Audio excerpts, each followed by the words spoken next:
कुछ दिनों से कालगढ़ में कुछ अजीबोगरीब घटनाएं हो रही थीं।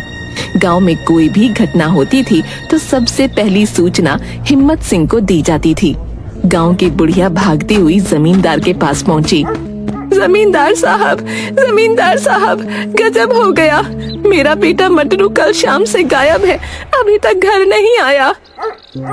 अरे आ जाएगा, किसी दोस्त के यहाँ गया होगा। आजकल के लड़के बिना बताए पार्टी वगैरह मनाते रहते हैं। लेकिन जमींदार साहब, मैंने उसके सारे दोस्तों से पूछ लिया, किसी ने भी उसे कल दोपहर के बाद नहीं देखा। सबसे अंत में मटरू के दोस्त सुरजा ने उसे देखा था। ठीक है, दीवान जी सुरजा को बुलवाइए। दीवान नेकचंद कालगढ़ गांव का सबसे पढ़ा लिखा और समझदार व्यक्ति था। सुरजा जमींदार के पास आता है। बताओ सुरजा, तुमने मटरू को सबसे अंतिम में कहाँ देखा था? जमींदार साहब, कल मटरू मुझे शाम 5 बजे शमशान के बगल में गन्ने की खेत की ओर जाते हुए मिला था। उस तरफ तो कोई जाता नहीं। अब वहाँ जाने के लिए तो मैंने पूरे गांव को मना कर रखा है। जी जमींदार साहब, मैंने उसे याद भी दिलाया कि उधर जाना मना है, लेकिन मैं बोल रहा था कि उसका कुत्ता मोती इधर ही भागता आया है और फिर वह गन्ने की खेत में चला गया। ठीक है, दोपहर में हम लोग गन्ने के खेत में जाकर मटरू की खोज करेंगे। दोपहर में गांव के सारे लोग मिलकर शमशान के बगल वाले गन्ने के खेत में मटरू को खोजते हैं, लेकिन ना तो मटरू और ना ही उसका कुत्ता मोती कहीं दिखाई देता है। शाम ढलने से पहले वहाँ से जमींदार सभी लोगों को निकल जाने के लिए बोलता है, क्योंकि कालगढ़ के लोगों का मानना था कि शाम ढलने के बाद उस गन्ने के खेत में भूत प्रेत का वास होता है। अभी तक कालगढ़ के करीब 28 लोग उस गन्ने के खेत में लापता हो चुके थे। कई बार इस गन्ने के खेत को काटा भी गया, लेकिन अगली सुबह फिर उसमें गन्ने का खेत पाया जाता। भय से गांव का कोई आदमी शाम के वक्त उधर से नहीं गुजरता। अब क्या होगा मालिक, मेरा मटरू के सिवा इस दुनिया में कोई नहीं है। मैं तुम्हारी दुख को समझ रहा हूँ, लेकिन जितना हमें करना था हम लोगों ने कोशिश कर लिया। अब तुम जाओ और थाने में अपना रपट लिखवा दो। तभी धन्नू धोबी दौड़ता हुआ आता है। जमींदार साहब, गजब हो गया। मैं नदी के किनारे कपड़ा धो रहा था, तभी शमशान के बगल वाले गन्ने की खेत से लाल धुएं का भवंडर उठते हुए देखा और उस भवंडर में गांव से लापता कई पुराने लोग और मटरू अपने कुत्ते मोती के साथ दिखाई दिया। क्या बकते हो धन्नो, हम सब अभी गन्ने के ही खेत से आ ही रहे हैं, हमें तो वहाँ कुछ ऐसा नहीं दिखा। मालिक, मैं सच बोल रहा हूँ, मैंने अपनी आंखों से अभी देखा है। वो भवंडर तेजी से चक्कर काटते हुए शमशान की तरफ चला गया और लाल धुएं से फिर वह नीले धुएं में बदल गया। तभी वहाँ इंस्पेक्टर टोने भी आ जाता है। आइए इंस्पेक्टर साहब, हम आप ही को बुलाने वाले थे। आपके गांव में घट रही घटना के बारे में तो मालूम ही होगा। जी हाँ जमींदार साहब, गांव में घट रही घटनाओं पर हमारी पैनी नजर है। हमने 2 कांस्टेबल सिंटू और पिंटू को गन्ने के खेत के पास चेक पोस्ट बनाकर तैनात रहने को कहा है। अभी धन्नू धोबी ने गन्ने के खेत में लाल धुएं का बवंडर उठते हुए देखा है, जो शमशान में जाकर नीले कलर में बदल गया और विलीन हो गया। हमें यह भी पता है, कांस्टेबल सिंटू और पिंटू ने इसकी पुष्टि की है कि उन्होंने भी ऐसे बवंडर को उठते हुए देखा है जिसमें कुछ लोग फंसे हुए दिखाई दिए थे। मैं इसीलिए आपके पास आया हूँ कि आप गांव में सभी को हिदायत दे दें कि शाम के वक्त गन्ने के खेत की तरफ कोई नहीं जाएगा। गांव का सबसे बड़ा सेठ चित्तर पांडे की कार भी वहाँ आ जाती है। अरे आइए चित्तर पांडे जी, आप ही के गन्ने की खेत की चर्चा हो रही है। अरे मैं भी इस भूतिया गन्ने की खेत से परेशान हो गया हूँ। मैं सोच रहा हूँ कि उसके चारों तरफ 4 दीवारी घिरवा दूं, ताकि कोई आगे कांड न हो। सही सोचा है सेठ जी आपने। ये लीजिए मुखिया जी, 2 लाख रुपए मेरी तरफ से बुढ़िया को दे दीजिए। अरे पांडे जी, आप खुद दीजिए। अरे आप ही दे दीजिए, मैं गुप्त दान देने में विश्वास रखता हूँ, दिखावे में नहीं। अच्छा, मैं चलता हूँ, मंत्री जी के साथ एक इम्पोर्टेंट मीटिंग है। ऐसे ही आदमी को हमारे समाज की जरूरत है। बहुत ही नेक आदमी है सेठ जी। उधर कांस्टेबल सिंटू और पिंटू चेक पोस्ट पर। भैया आप कहाँ से हो? हम तो बिहार से हैं। और आप? हम तो यूपी से हैं। जरा सुरती है तो दो यार, डर के मारे पिछवाड़ा फटा जा रहा है। बताओ, हम लोग क्या भूत पिशाच भगाने के लिए भर्ती हुए थे पुलिस में? हाँ भैया, बात तो तुम ठीक कह रहे हो। ये लो चिनौटी, पहले खैनी रगड़ो, फिर खा के सोचेंगे कि हमें क्या करना है। डर तो ससुरा हमें भी लग रहा है। भैया तुमने कभी भूत देखी है? हाँ भाई, हमने तो भूत देखा है। हमारे चाचा को मेरे सामने भूत ने उठाकर 3 बार उठाकर पटका था। जब हम आम के पेड़ के रखवाली के लिए मचान बनाकर उस पर सो रहे थे। मैं नहीं मानता, मैं भूत प्रेत को नहीं मानता। ये एक कोरी कल्पना और अफवाह है। ठीक है भैया, अपनी अपनी सोच है। अच्छी बात है कि तुम्हें भूत प्रेत पर विश्वास नहीं है। हमें तो है भैया। ऐसा करते हैं, आधी रात तक तुम पहरा देते रहो, आधी रात के बाद मुझे उठा देना और तुम सो जाना। हाँ, यही ठीक रहेगा भैया। ठीक है भाई, मैं तो अब सोने जा रहा हूँ। रात 2 बजे हमें उठा देना। अभी 5 मिनट ही हुए थे कि चेक पोस्ट के पास बने झोपड़ी में सिंटू सोने जा रहे पिंटू के पास आता है। अरे सिंटू, क्या हुआ? तुम अंदर क्यों आ गए? भाई मुझे पेशाब लगी है। अबे तो पेशाब अंदर करेगा क्या? थोड़ी दूर जाकर पेशाब कर लो, पूरा खेत खाली पड़ा है। वैसी बात नहीं है पिंटू भाई। दरअसल मुझे उधर जाने में डर लग रहा है। प्लीज थोड़ा सा मेरे साथ चलो ना, मैं पेशाब कर लूंगा तो फिर आ जाना। यार, अभी तो तुम कह रहे थे कि तुम्हें भूत पिशाच से डर नहीं लगता है।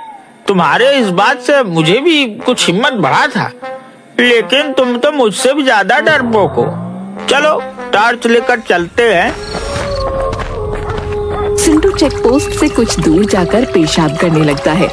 उससे 2-4 कदम दूर पिंटू खड़ा हो जाता है।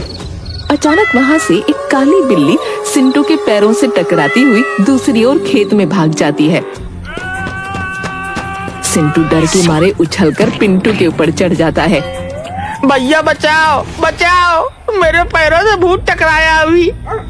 अबे वो काली बिल्ली थी, मैं भी उसे टॉर्च की रोशनी में खेत में जाते हुए देखा है। चल उतर जा। नहीं भैया, भूत है। अभी मेरे पैरों में टकराया है। मुझे भूत से बचा लो। मैं अपने पत्नी का इकलौता पति हूँ, उसका क्या होगा? वो विधवा हो जाएगी, बचा लो। तभी आकाश में अचानक बिजली चमकती है और बादल गरजने की आवाज के साथ सिंटू और डर जाता है। भूत भूत! अरे उतर, मुझ पर क्यों दिया मुँह? सारा वर्दी खराब कर दी तूने। चल झोपड़ी के अंदर चल। सॉरी भैया, वो बादल की आवाज और डर से मेरी सुसु निकल गई। भैया हनुमान चालीसा पास रखते हो क्या? भूत पिशाच निकट नहीं आवे, महावीर जब नाम सुनावे। दोनों कांस्टेबल चेक पोस्ट के पास बने झोपड़ी के अंदर चले जाते हैं और एक ही खटिया पर दोनों सोने की कोशिश करने लगते हैं, लेकिन डर के मारे दोनों को नींद भी नहीं आ रही थी। तभी एक बार फिर बादल गरजता है और हवा से झोपड़ी के ऊपर रखा टीन नीचे गिर जाता है। सिंटू भूत भूत करते हुए खटिया से उठकर बाहर भाग जाता है। उसके पीछे पीछे पिंटू भी भागता है। अरे सिंटू, किधर जा रहा है? रुक रुक जा मेरे भाई। तुम भी जल्दी भागो वहाँ से, भूत है वहाँ। भूत! मैं जा रहा हूँ थाने में, तुम भी भागो वहाँ से। पर मेरे भाई, गांव तो इधर है, उधर तो गन्ने का खेत है, उधर नहीं जाना। प्लीज लौट आओ, मेरी बात मानो, मेरी आवाज सुन रहे हो ना? लेकिन सिंटू डर के मारे पिंटू की एक बात नहीं सुनता और गन्ने के खेत की ओर भाग जाता है। पिंटू थक हार कर थाने लौट आता है और इंस्पेक्टर टोंडे को सारी घटना बताता है। सुबह में सभी लोग कांस्टेबल सिंटू को खोजने गन्ने के खेत में जाते हैं। लेकिन सिंटू का कहीं अता पता नहीं मिलता। इंस्पेक्टर साहब, आपने बोला था कि हमने 2 कांस्टेबल सुरक्षा के लिए गन्ने के खेत के पास लगा दिए, लेकिन अब तो कांस्टेबल भी गायब हो गया। अब क्या किया जाए? जमींदार साहब, मेरी बात मानो, अब हमें अवघड़ों की मदद लेनी होगी। तब पता चलेगा कि इस गन्ने के खेत का राज क्या है। पिछले 12 साल में मिलाकर 30 आदमी और पता नहीं कितने जानवर इस गन्ने के खेत में गायब हो चुके हैं। शमशान से एक औघड़ को बुलाया जाता है। वो हड्डी को खोपड़ी में मारकर कुछ सुनने की कोशिश करता है और बताता है, जय महाकाल, मेरी तैलिया मसान की खोपड़ी बता रहा है कि आज से करीब 12 साल इस गन्ने के खेत में किसी पुजारी की हत्या करके गाड़ दिया गया था। उसी पुजारी की अतृप्त आत्मा अपनी ओर ध्यान खींचने के लिए ये सब कर रहा है।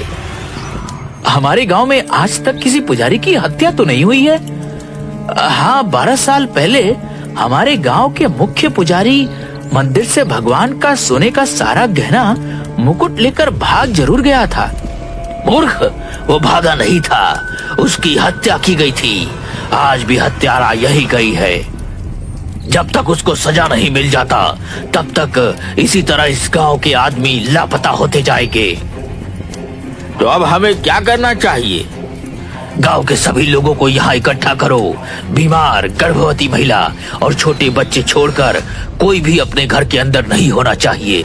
जमींदार के आदेश पर गांव के सभी लोग वहाँ पर इकट्ठा हो जाते हैं। महाराज, सभी लोग आ गए हैं? नहीं, अभी भी एक आदमी नहीं आया है। वह बीमार भी नहीं है। सर, सेठ चित्तर पांडे सिर्फ नहीं आए हैं, उन्हें अभी किसी जरूरी मीटिंग में शहर निकलना है। हमारे गांव के सुरक्षा से बड़ा और कोई मीटिंग नहीं हो सकता है। दीवान जी और इंस्पेक्टर साहब, आप दोनों जाकर सेठ चित्तर पांडे को बुला कर लाइए। चित्तर पांडे आने में बहुत आनाकानी करता है, लेकिन इंस्पेक्टर साहब और दीवान जी के दबाव के कारण उसे औघड़ के पास आना ही पड़ता है। आइए पांडे जी, आप मेरे पास बैठिए। हाँ महाराज, अब आप अपना काम शुरू कीजिए। अभी ये तेलिया मसान की खोपड़ी हवा में उड़ते हुए उस आदमी के पास जाएगी और वहाँ ठहर जाएगी। 5 मिनट उस आदमी को अपना गुनाह कबूल करने का अवसर मिलेगा। उसके बाद तो ये खोपड़ी मेरी भी नहीं सुनेगा। इससे निकलने वाली आग से अपराधी का चेहरा भस्म हो जाएगा। जमींदार साहब, ये क्या ड्रामा कर रहा है? मुझे इस सब में विश्वास नहीं। मैं चलता हूँ। मंत्री जी के साथ मेरी बहुत इम्पोर्टेंट मीटिंग है शहर में। अरे, मैं फोन कर दूंगा मंत्री जी को, वो मेरे जान पहचान के हैं। आप टेंशन मत लो, आधे घंटे की बात है। तभी अचानक अवधार की खोपड़ी उड़ते हुए सीधा चित्तर पांडे के पास आकर रुक जाती है। औघड़, ये क्या मजाक है? हटाओ इसे यहाँ से। शायद आपने मेरी बातों को गंभीरता से नहीं लिया। आपके पास 3 मिनट बचे हैं गुनाह कबूल करने के लिए, क्योंकि 2 मिनट तो हमारी बात में ही बर्बाद हो गई। हाँ, मैं ही पुजारी की हत्या का अपराधी हूँ। रोको इसे, मैं मरना नहीं चाहता। 12 साल पहले जब मैं मंदिर से सोने और गहने और मुकुट की चोरी करके भाग रहा था तो पुजारी ने मुझे देख लिया था और मेरे पीछे पीछे इस गन्ने के खेत में पहुंच गया, जहाँ मैं गहने को मिट्टी में छुपा रहा था। मैंने उससे विनती की, लेकिन वो नहीं माना, तो मैंने उसे गला दबाकर मार दिया और वहीं उसकी कब्र खोद दी। कुछ दिन बाद उन सोने के आभूषणों को बेचकर सेठ चित्तर पांडे बन गया। इंस्पेक्टर साहब, देख क्या रहे हैं? इस दुष्ट को हिरासत में लीजिए। कांस्टेबल पिंटू टोंडे का इशारा मिलते ही तुरंत सेठ चित्तर पांडे को पकड़कर हथकड़ी लगा देता है। तभी गन्ने के खेत में एक बवंडर उठता है और गांव वालों के सामने अघोर की अग्नि में पंडित की श्रापित आत्मा आ जाती है। मेरी आत्मा की तृप्ति इसी पापी की मौत से संभव है, लेकिन किसी कारणवश मैं उस गन्ने के खेत से बाहर नहीं आ पाता था। मुझे माफ कर दो पंडित जी, मुझे अपने किए का पछतावा है। तेरी वजह से मैंने इन बेकसूर गांव वालों को अपनी कैद में रखा हुआ है। तेरी मौत से इनकी मुक्ति संभव है। पुजारी जी, कोई और विकल्प दीजिए। किसी की मौत से आप संतुष्ट कैसे हो सकते हैं? चुप करो तुम सब। मेरी मौत को रहस्य बताकर शानो शौकत की जिंदगी जी रहा है, लेकिन अब नहीं। उसके बाद पुजारी की आत्मा अपने तेज तर्रार नाखूनों से चित्तर पांडे का गला पकड़ उसे हवा में लटका देती है और थोड़ी देर में ही उसको मार डालती है। इसके बाद आत्मा वहाँ से गायब हो जाती है मुक्ति, मुक्ति। और एक के बाद एक करके 30 आदमी और कई मवेशी उड़ते हुए आकर औघड़ के पास गिरते हैं और सभी सुरक्षित अपने अपने परिजनों से मिल जाते हैं। औघड़ के कहने पर उस गन्ने के खेत को जलाकर पुजारी जी की याद में एक बड़ा सा मंदिर बनवा दिया जाता है।